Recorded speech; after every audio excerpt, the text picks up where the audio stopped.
and their guests and not those of W4WN Radio, its employees, or affiliates. We make no recommendations or endorsements for radio show programs, services, or products mentioned on air or on our web. No liability, explicit or implied, shall be extended to W4WN Radio, its employees, or affiliates. Any questions or comments should be directed to those show hosts. Thank you for choosing W4WN Radio. This is Beyond Confidence with your host, Divya Parekh. Do you want to live a more fulfilling life? Do you want to live your legacy and achieve your personal, professional, and financial goals? Well, coming up on Divya Parekh's Beyond Confidence, you will hear real stories of leaders, entrepreneurs, and achievers who have stepped into discomfort, shattered their status quo, and are living the life they want. You will learn how relationships are the key to achieving your aspirations and financial goals. Moving your career or business forward does not have to happen at the expense of your personal or family life, or vice versa. Learn more at www.divyaparekh.com, and you can connect with Divya at contact@divyaparekh.com. This is Beyond Confidence, and now here's your host, Divya Parekh. Good morning, listeners. This is Divya, and so thrilled to be here with you because I get to spend time with you. So I want to thank each and every one of you who have got our books, whether it is The Entrepreneur's Garden, that can help you build relationships with yourself, time, money, and a whole lot more important things that can change your life, or Expert to Influencer, that can help you become an influencer, just not with likes or followers, an influencer that creates impact and brings fulfillment to your life. And the best part is that the partial profits from the books go to entrepreneurs all across the globe from kiva.org. And keep the kindness circle going. Find that 1 hour of your time and help someone, whether it's your neighbor, your family, or a stranger, without any strings attached. Let's bring our guest on. Welcome, Bill. Thank you. Pleasure to be here today.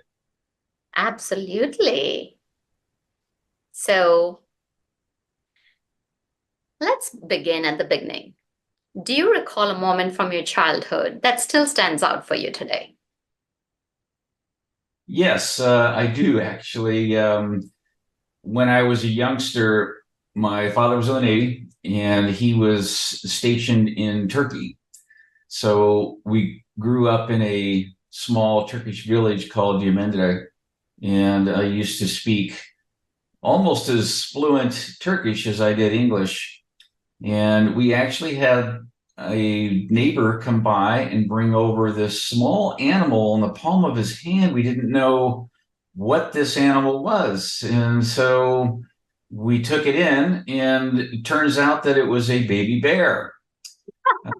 So we actually wound up raising a baby bear, started with an eyedropper, and then my father was feeding this bear when it got bigger to the size of a small dog with 6 milk bottles, and chased us around the yard and slid down the slide, tried to swing on the swing, not very well. But that really were some of my first memories with my brother, the baby bear, playing with my sister and I in the backyard. Wow, that's fantastic. And of course, I'm sure the question that's on everyone's mind is that what happened to the baby bear? We actually had the baby bear for a number of years while we were in Turkey and had just a wonderful time. We had to move, and so we wound up giving the bear to a wonderful organization. It's like a small zoo in Istanbul. And from what I understand, the name of the bear was Scratchy, named Scratchy. He had a long and wonderful life at with this incredible organization there. So it turned out great. Well, what a lovely story. So from what I'm hearing is that you moved from base to base, that your dad was in Army or? He was a naval officer, worked for naval security. So our next stop after Turkey was Washington, D.C. area in Baltimore, Maryland. And he worked for the naval security Well, I want to thank you for your dad's services. Now, question for you, as you moved from town to town, it can be seen as an adventure, and at the same token, it can be very hard for kids to form friends. And it almost seems like you have formed friends and you're about to leave again. That is true. It was difficult, but I did have some wonderful and close friendships while I was growing up that I recall, and have even kept in touch with a few of them. But that was the difficult part, is getting to know new people, a new school, a new area every few years or so. Challenging. So as you grew up, where did your interest take you? Well, my father, as I mentioned, was in naval security, and I actually wrote about his adventures in my book, Red November. But while we were stationed near Washington, D.C., I was a very young tyke, so I actually don't really have very many memories of this. But the Cuban Missile Crisis unfolded at that time. My father was working on a top secret project to find Soviet submarines.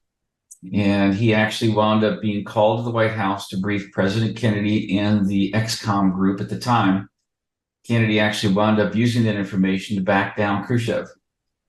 So I didn't even know about that until years later. But my father became an author and inspired me to become one. And that story didn't come out until many, many years later.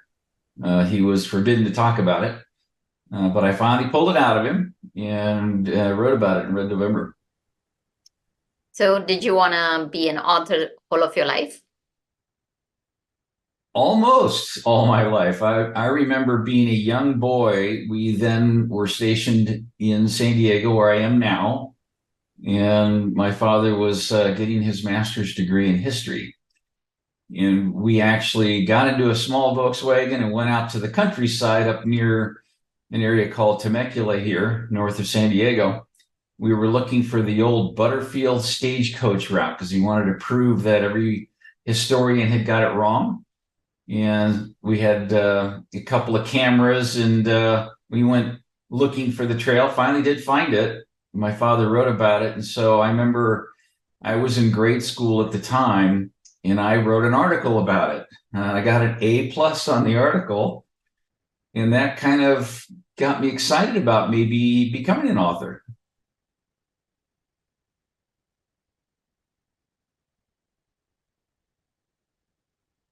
Well, that's wonderful. So as you grew up, sounds like your father had a huge influence on your life. Here you are looking for history. And as you grow up, so did you go get education around writing? Tell us, were there any other pit stops till you became a full-time author? I actually thought I was going to become an engineer while I was in the Navy. I did go through technical school for submarines and learned a lot about electronics and technology, but at the time I also became a Navy diver. And so I was torn as to what I wanted to do when I got out. And I started looking at the technology and engineering career path, but decided that really wasn't me. So I instead went into marketing, of all things. And that's where my writing desire became even more pronounced. And I was doing, of course, quite a bit of writing for more of the business side, and kept that up throughout my career. But I decided to start writing books right about that time. My father was writing his memoir, and I decided, you know what, I'm going to write mine too. So we both had things we really couldn't talk about. They were top secret. But I decided to go ahead and write it, even though I'd probably never publish it. So let's rewind a little bit. First of all, thank you to your family for being generational servicemen, and really appreciate your services. So tell us a little bit about the time when you were a Navy diver, because that life is difficult. If you can share any stories, of course, share a couple of stories and what lessons and what impact did it leave on you? I recall that my Navy diver training, we actually did this in Oahu, Hawaii. And typically, submarine divers go through a 4-week course. Mine was 6 weeks. The submarine course wasn't available, so I took the U.S. Marine course. Marine and Navy divers could go to courses together where it was needed, but there was an extra 2 weeks for the Marine course because it was more of a combat swimmer course for them. And so it was not only scuba, but also what was called dragger, which was a bubbleless breather. You wore it on the front, looked like a smashed vacuum cleaner that gave no bubbles for clandestine operations.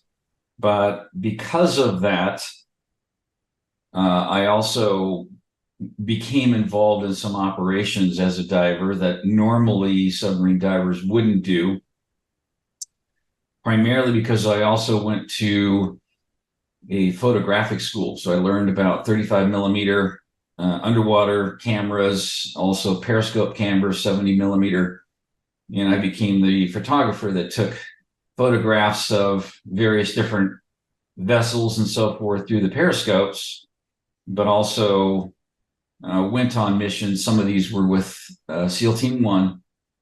And Navy divers did this. In fact, another gentleman who was a Navy diver wrote a book called Just a Sailor. He wrote about that, going with SEAL teams. And we would do photographic missions. And so those were the things that I wish that I could have written about back then. I finally was able to do that in Red November and bring that out. But there was one operation that I wrote about in Red November where we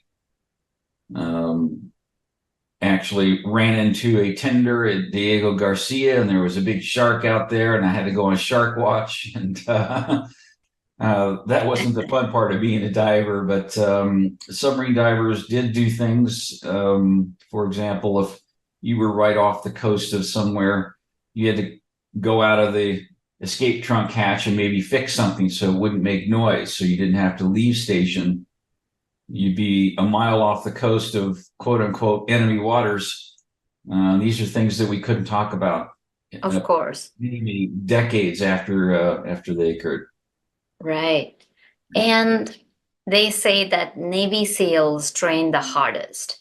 So did you train with them? And as part of being a Navy diver, did you have to go through the same training? And then it's pushed, and it again goes back to building your capacity as to how do they build their capacity from a mindset perspective while they're training for the physical, just pushing the limits. Yes, the first phase of Navy SEAL training is similar to Navy diver training.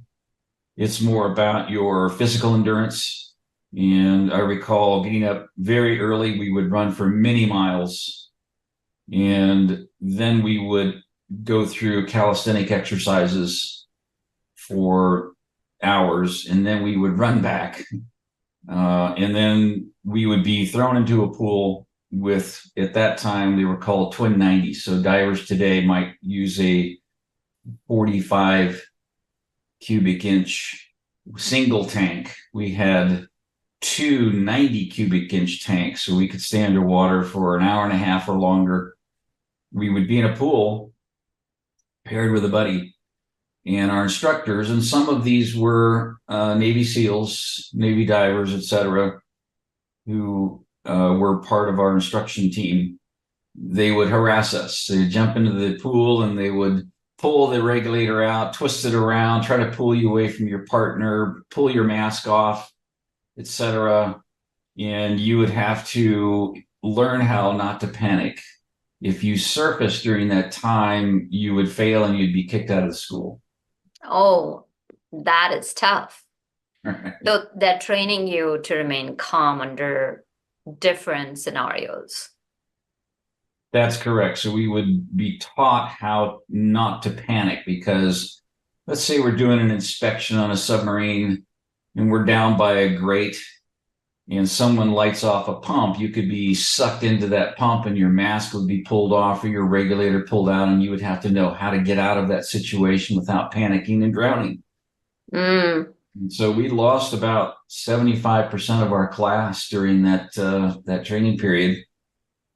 So that the first phase is similar, and then of course SEALs do things differently. They learn more about utilizing various weapon systems and working together in various team situations or whatever it is they're going to go do. Right. Our training was more on the job, Mm-hmm. working with various different units, etc. Actually out in the wild, so to speak.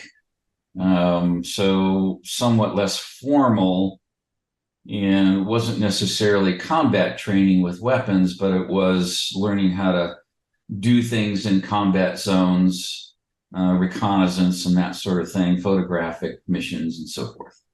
Absolutely. So how deep have you gone in the ocean?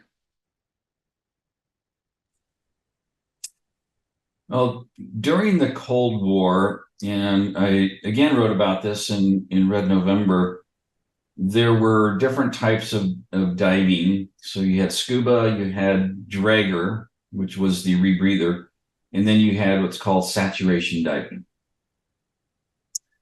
And that required various different training. I didn't do saturation diving. Mine was more dragger and scuba. And with scuba, I've been down to as deep as 240 feet. Wow. You've only got a couple of minutes, according to the dive at that depth. With a dragger, you can't go below 33 feet, which is 1 atmosphere, so maybe 30 feet at the most. But your missions are different. You're more stealth. You are trying not to have any bubbles. Right. I did have the privilege of interviewing some of the saturation divers. And I'm the only one who's ever had any interviews with the saturation divers. They wouldn't talk to anyone else, only someone who'd also been a diver. And even then, they were very cautious. But it makes sense. Yes, absolutely. And they did missions down to 1,000 feet deep using Oof. helium oxygen mix called HELOX. And their missions were to wiretap Soviet communication tables, Russian communication tables. The information we gained from those missions, most experts believe, hastened the end of the Cold War. So they're very the most decorated, most dangerous missions ever during the Cold War. Well, thank you to each and every one of them. And so as you finished your Navy SEAL, you mentioned that, you had started writing. As your dad was writing, you wrote your memoir. And tell us your journey from there until now. Well, actually, my father and I together wrote my first book called Crazy Ivan. And that was somewhat about my naval experience. And the way I was able to write that without getting into trouble, the first half of the book was nonfiction memoir that did not delve into anything that could be considered confidential. And so clearly in the second half of the book, I wrote that it was fictionalized, but perhaps based on actual events. But by making it fictionalized, I was able to publish it without having to go through heavy redaction about but many of the actual names and events and so forth were fictionalized. And so that's how I was able to do it. Later, after gag orders cleared and many years passed beyond that, I was able to publish Red November and actually come out with the true nonfiction stories about what had happened during those Cold War missions. Mm. And have you ever thought about taking your books and converting it into scripts for movies or? My agent did actually work with me to provide some information and pitch those to the movie folks, but nothing yet so far. Well, it's a long journey. It's about trying, and there is no guaranteed outcome. It's just that as an author, I see that you have been writing profusely, and I see another book in your background, Start With Who. So tell us a little bit more about it, and it's about business and how that has interwoven into your life and into other businesses' life. You bet. This book, Start With Who, is the sequel to another book, business book, an award-winning book called The 7 Secrets of Neuron Leadership that came out a few years back, published by Wiley.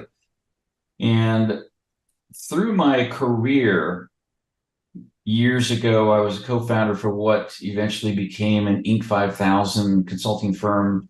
And our clients were some blue chip companies like Cisco, HP, SAP, Visa, and so forth, as well as many small businesses. And learned quite a bit through that experience, heavily involved in the sales and marketing side, but also in the recruiting side, because we would need to recruit contractors, consultants, and have them become contractors, if you will, for these organizations. And so I got heavily involved in what was called neuromarketing for projects originally with Hewlett Packard, and got interested in neuroscience. That led to interviews with neuroscientists, PhD neuroscientists, and so on, and eventually led to getting a Harvard neuroscience certification so I could understand what they were trying to tell me. But I was fascinated by this because we were using neuroscience for marketing purposes for consumer, but nobody had done it for the business to business side, or for what we would term as recruiting or HR functions. And that led me to stepping away from the organization I was with and starting a startup called Remotely Me to bring this to market in a software platform. And this book is wonderful interviews with a number of leaders. The entrepreneurial operating system is used by about 170,000 companies worldwide, small businesses. And the visionaries or leaders of that organization, former and current Mike Payton, Mark O'Donnell, wrote the foreword to the book. And there are just some fabulous information presented about how to use the neuroscience, the storytelling, and even some of the ancient Aristotle persuasion model tactics, etc., bringing all this together and aligning that with the way salespeople are taught to sell, looking at what we've been taught in the past that needs to be updated and modernized. Definitely. So let's say our listeners are listening. What strategies you can give them where they can use either Aristotle's, like, because I know his ethos, logos and pathos kind of goes so well with the marketing, but taking some neuromarketing techniques that help entrepreneurs to operate from a place of integrity. Well, I think integrity is a great word to use, because here's what we now know, and this comes from many studies. Deloitte has done some of these, PwC, PricewaterhouseCoopers, Gallup, of course. And what we're finding is that whether you are in sales or marketing, or whether you are in HR, there's a single word that you need to be focused on, and that word is called trust. It's the most critical word for you to remember and to utilize in your business. Here's why. 91% of customers buy on trust. Unfortunately, only about 3% of customers actually trust most businesses. So there's a big disconnect. 80% of employees don't trust employers.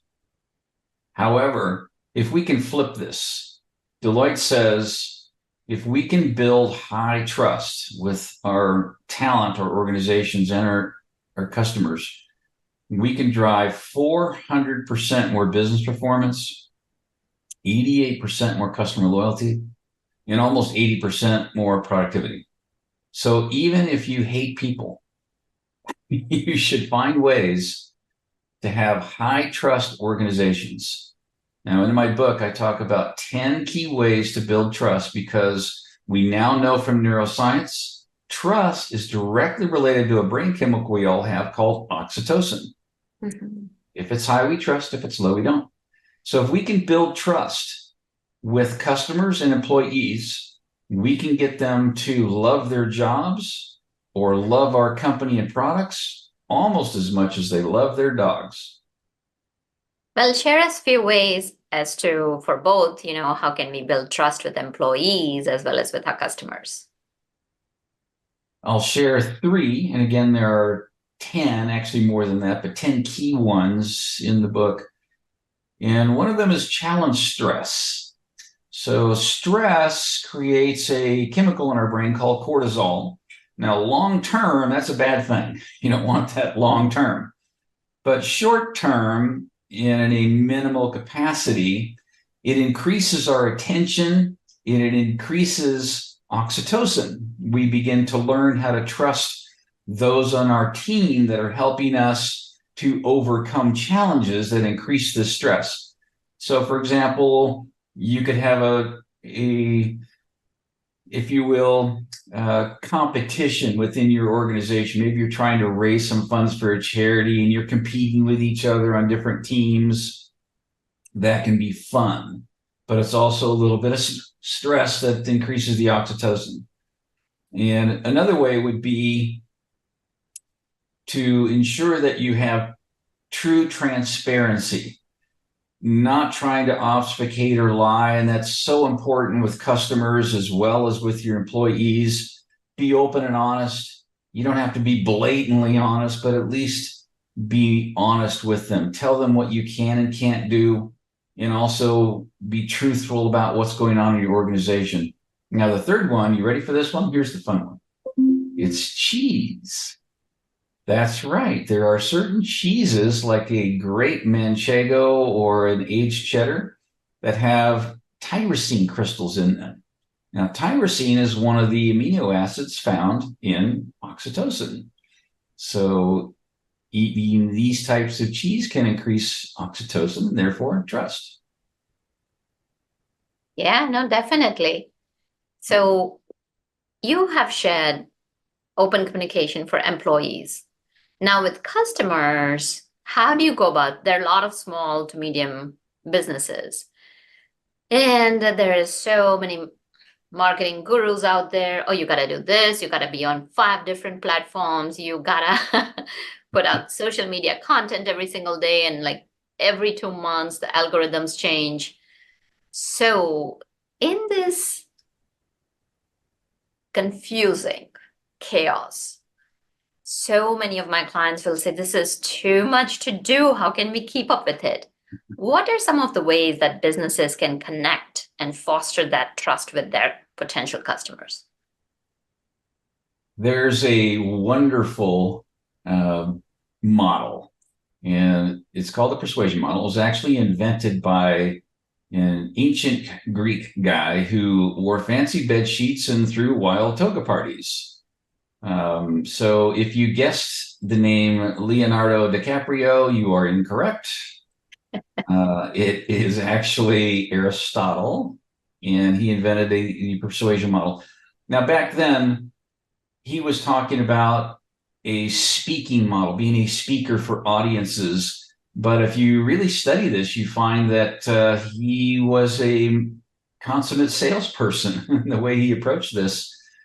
And what he advised is that you have to have a triangle of persuasion. There are 3 key parts. He called it logos, ethos, pathos, which really refers to having 3 different types of arguments or 3 different types of ways to present your information: logical, emotional, and instinctual. Now, 2,000 years ago, he knew nothing about brain science, but the connection that I made in the Start With Who book is that we now know that there are three parts of our brain. It's called the triune brain neuroscience principle that are, guess what? Logical, emotional, instinctual, your neocortex, limbic system, and your reptilian complex. And so the same thing holds true. If you want to truly connect with customers and build trust, or truly connect with anyone to build trust, you need to balance your communication style so that it's logical, emotional, instinctual. You can't just, if you're a tech company, have all your speeds and feeds and talk all about you and all your accolades and all the awards you won and stuff. That's all about you. They need to be the hero of the story, and you need to have more of an emotional, instinctual impact. And in fact, emotional, instinctual is more important because 90% of our decision making is more emotional, instinctual, and not logical. So you do need to balance, but keep in mind that the emotional, instinctual part of it is really how we're going to make our decisions. Yeah, no, absolutely. And it's interesting that you brought it up, because that's what we were talking about before we started the show. And it's amazing that the principles have stayed the same. And now we are able to analyze it and decipher it to a degree. The key is that if we go back and look at what human beings want, how we connect with other human beings and bring in those relationship principles, doing right by others, being there to serve others. And so many times, even though you may forget, but if you keep that why are you doing what you're doing, the what and how will take care of itself. So as you have experienced, do you have any stories of your clients or someone to share how they went from not being able to navigate and using the principles to having a turnaround? Well, I think you nailed it. So nothing against Simon Sinek at all. A groundbreaking concept that he came up with about a dozen years ago now. Start with why and go from why to how and then to what, whereas most organizations go the other way. They start with what and then they go to how and then they go to maybe why. So my book talks about how we need to now step into the future because of the neuroscience, bringing in the storytelling, resurrecting some of these ancient Aristotle persuasion model concepts, and start with who. It really is about who you are dealing with.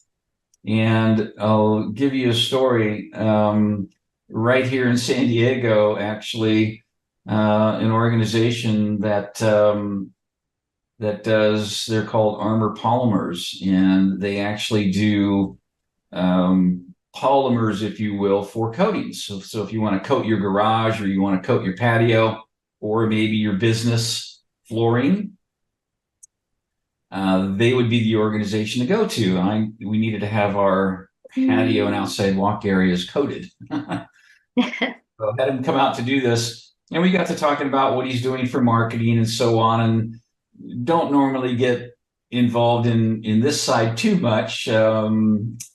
Most of my clients have been larger firms, but some startups, but he was just really in need of a lot of help. So I said, okay, let's see what we can do for you. And the first step was to create what we call a messaging guide. That's really what's important for everyone, whether you are an organization that's trying to sell something or you are an HR. Why HR? Recruiters are salespeople. They're trying to sell someone coming on board. You need a messaging guide as much as a salesperson needs a messaging guide. And it's really instructions on how we're going to communicate consistently and effectively. And it uses this persuasion model. It uses the neuroscience, but it also uses storytelling, using play, act 1, act 2, act 3. How are you going to communicate? And there are certain things going on in the brain in Act One. We're looking to raise dopamine and oxytocin, and then in Act Two, cortisol, norepinephrine, and so on. There are certain colors, phrases, tones, approaches. Everything is vital to being able to properly persuade a customer. So, Absolutely. So, do you have a small framework that our listeners can take and start using yeah, from today?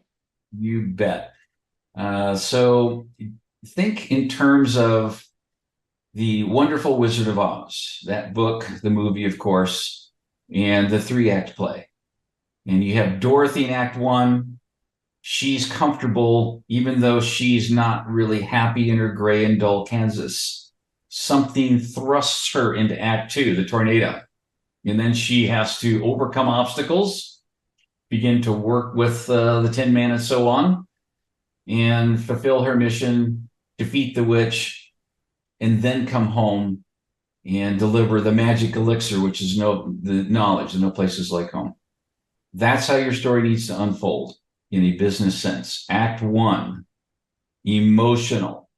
It's about emotionally connecting with the emotional brain. And again, using the words and phrases and the tone, et cetera, to connect emotionally in Act One. Then thrust your customer, your prospect, your candidate into Act Two. Raise the tension, raise the cortisol, concerns, fears, problems. Don't leave it there. What are the consequences of inaction? Second part of Act Two. Raise norepinephrine. You have to scare them somewhat. Then in Act Three, and that's the instinctual part of your brain, then in Act Three, you become more logical and only bring your logical facts into Act Three and wrap it all up with the speeds and feeds and ROI then, and show them why logically you have the best solutions or you are the best company for them. Definitely. As a storyteller, I can definitely connect with what you're sharing, is that connecting with people at an emotional level, because as you mentioned earlier, people make the decisions based on emotions and then justify it logically later on. And again, as you have been talking about, building trust is always being transparent and operating from a place of integrity. It's not about being sneaky or being sleazy and conning anyone. It's about making sure that you have the right solution. And if you have the right solution for your potential customer, do share it, because you're making somebody's life better. So that's a great framework, Bill. So share with our listeners, where can they find you? Where can they find your books? How can they connect with you? You bet. Very simple. W. Craig Reed, all one word, WCRAIGREED.com, WCraigReed.com, or remotelyme.com, LYME.com, remotelyme.com. Either of those will take you to the book and information about the frameworks and the way you can use them. Oh, fantastic. Do you have any last words for our listeners? Well, what I can say is that just yesterday, I became a grandfather for the first time. Congratulations. Very excited about that. And whatever we're doing in our business or professional life, always keep in mind that families come first. That's the most important thing. And when you're trying to recruit someone to your organization or sell them, that's probably what they're thinking. It's really about them and how you can help them. Make them the hero of the story and care about them. If you truly care about what they want, and I think you said it, it's not about trying to twist somebody or to manipulate. It's truly caring about who they are, and know that in their lives, their families probably come first. So what can you do to help them have a better life? How do your products and solutions help them? How does your company help them have a good work-life balance, for example? That's what's going to win their hearts and minds. Very rightfully said. So thank you, Bill, for your services, and thank you for sharing your insights. And thank you, listeners, for being part of our show, because you are the soul of this family. And let us know how we can support you and serve you. And thank you, Juan, for making the show technically possible. So be well and take care. Until next time. Thank you for being part of Beyond Confidence with your host, Divya Parekh. We hope you have learned more about how to start living the life you want. Each week on Beyond Confidence, you hear stories of real people who have experienced growth by overcoming their fears and building meaningful relationships. During Beyond Confidence, Divya Parekh shares what happened to her when she stepped out of her comfort zone to work directly with people across the globe. She not only coaches people how to form heart connections, but also transform relationships to mutually beneficial partnerships as they strive to live the life they want. If you are ready to live the life you want and leverage your strengths, learn more at www.divyaparekh.com. And you can connect with Divya at contact@divyaparekh.com. We look forward to you joining us next week.